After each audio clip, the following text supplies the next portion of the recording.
Yeah, that's just a great recreational area. You hope that they can use it to its fullest in the future. Yeah, and as those people are saying, hopefully no major changes that would negatively impact them. And also people always want to see snow. It's maybe not this time of year that we really expect it, but turns out there was some snow, you were saying, there and at Mount Hood. Yeah, definitely our higher Cascade peaks picking up on just a very light dusting overnight. And that's not the only activity we've seen over the past 24 hours. Just take a look at this video. Lightning flashing above our heads out over the high terrain last night as thunderstorms started to track their way from the south to the north. I just love the dark silhouette of the trees there with the stark contrast of the lightning bolts lighting up the clouds across the sky in Government Camp. Now, we saw our own action right here in the heart of the city as several showers have been pushing their way through much of the Willamette Valley. Sites like this going to become a little bit more abundant as we work our way through the rest of this evening. But if you happen to have a photo or video you'd like us to see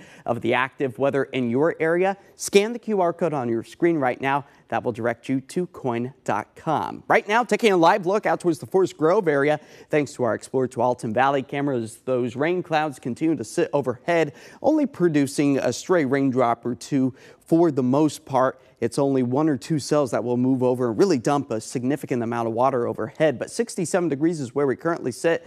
Winds out of the south at about 9. And that's where we're seeing just a few lightning strikes out towards Washington County right now, just to the west of the Hillsborough areas. These yellows and oranges are a good indication of heavier downpours that we are seeing track their way from the south to the north.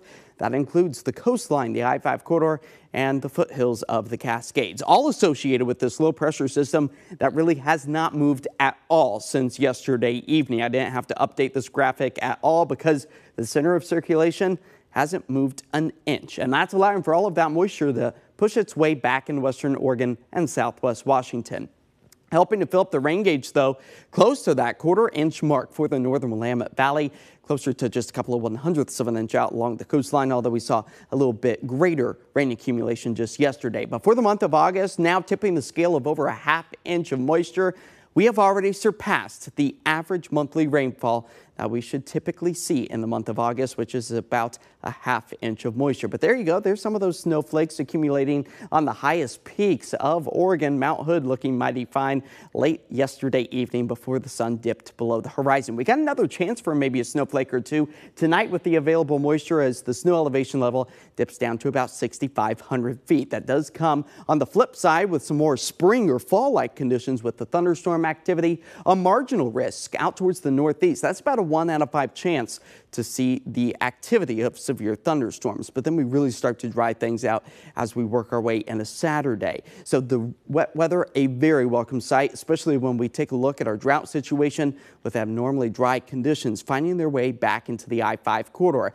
But if you are longing for the summer season still and not wanting it to slip away just yet, I've got some good news. A ridge of high pressure starts to build as we move our way into the end of next week. That means the dry, sunny, and hot weather will once again return. But tonight you can really see us starting to dry things out here across our area. Maybe a raindrop or two by the afternoon, and then we really start to dry things out as we push our way into much of next week. You can see that here with our 7-day forecast. A little bit more sunshine in the mix on Sunday as our daytime highs get back up into the upper 70s, low 80s by Monday.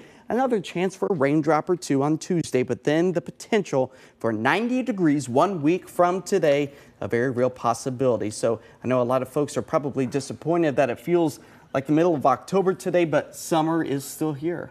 You know, I've actually been kind of relieved at seeing some of the rain and the cooler temperatures, but it's nice to look forward to what's going to happen next week. Yeah. A little bit of everything for everybody. I agree. All right. Yeah. Thanks a lot, Josh. Well, coming up, dropping out of the race.